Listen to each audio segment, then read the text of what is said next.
Subscribe कीजिए, bell icon दबाइए। Video पसंद आए तो लाइक कीजिए, शेयर कीजिए। जय गुरुदेव।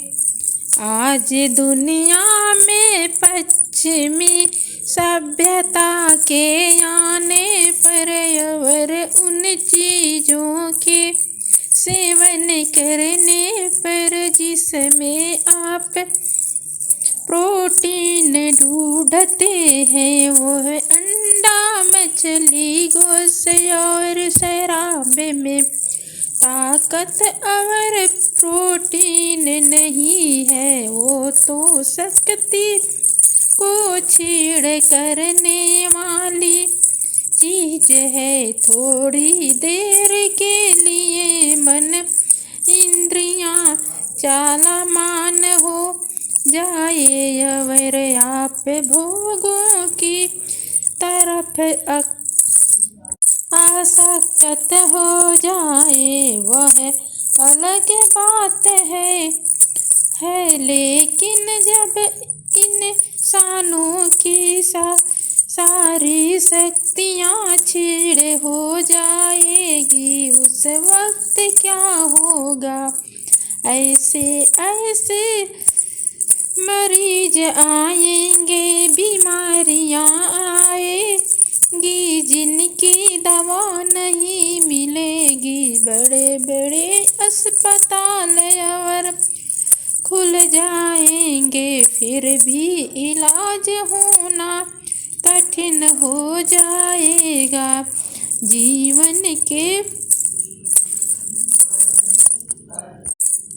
उतार चढ़ाव तो कर्म अनुसार आते हैं और आते रहेंगे। तुम इसमें अपने मन को मत उलझाओ, यह सोचो कि जो सब कुछ हो रहा है उसमें मालिक की कुछ मौज होगी। तुम भजन में लगे रहो, भजन में लगे रहोगे तो कर्मों की सफाई होती रहेगी और बाधाएं भी टल जाएगी, क्योंकि सारी बाधाएं तुम्हारे कर्मों से ही आती है। इसीलिए बुद्धिमानी में विवेक रखो। जो उतार चढ़ाव आ रहे हैं उसे प्रभु की मौज समझो। उसमें तुम्हारे मन पर असर नहीं होगा, तुम्हारे भजन में बाधा नहीं पड़ेगी। एक राजा से उनके दरबारियों ने कहा कि एक महात्मा के पास हजारों लोग रोज आते हैं, खाते पीते रहते हैं। उनके यहाँ 24 घंटे भंडारा चलता रहता है। राजा का सिर चकरा गया कि इतना खर्चा महात्मा जी कहाँ से रोज करते हैं। राजा थोड़ा बुद्धिमान था, उसने साधारण आदमी का भेष धारण किया और पहुँचा महात्मा जी के पास और बोला, महाराज मैं आपकी सेवा करना चाहता हूँ।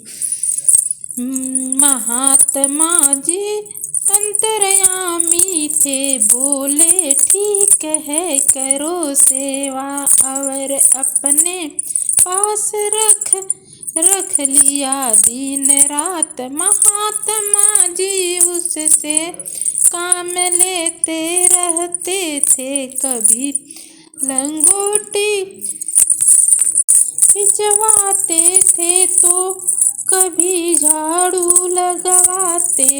अगर कोई काम नहीं होता तो कहते बच्चा चलो पैर दबाओ। राजा दिन रात सेवा में लगा रहता, लेकिन उसकी समझ में यह बात नहीं आती कि महात्मा जी के खर्चे का स्रोत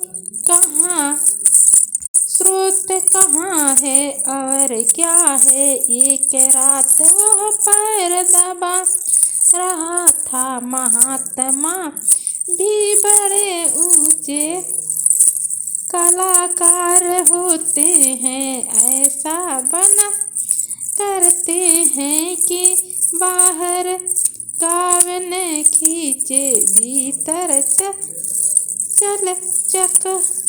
चकनाचूर हो।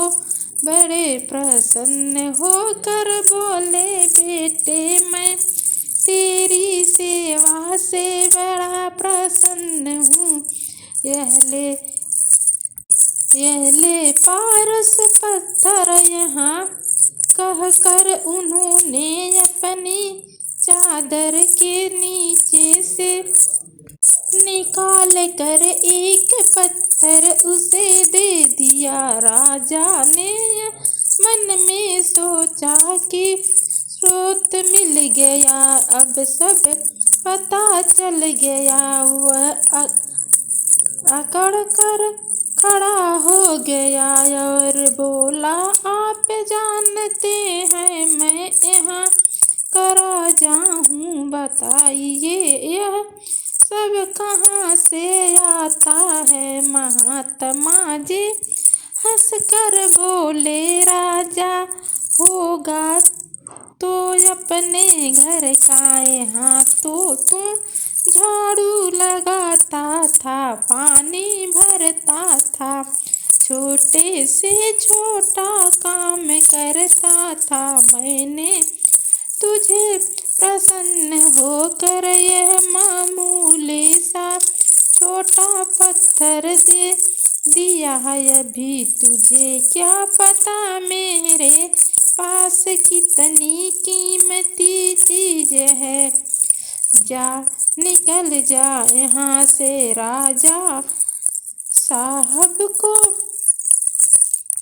सब्बे बनने गए थे, वह अब दूबे बनकर वापस लौट पड़े। हाथ कुछ ना लगा। कहने का मतलब ये है कि इतनी सेवा करने के बाद भी राजा साहब महात्मा जी का कुछ सुराग न पा सके, तो दूर दूर रह कर सेवक सुनी सुनाए बातों पर क्या किया जा सकता है।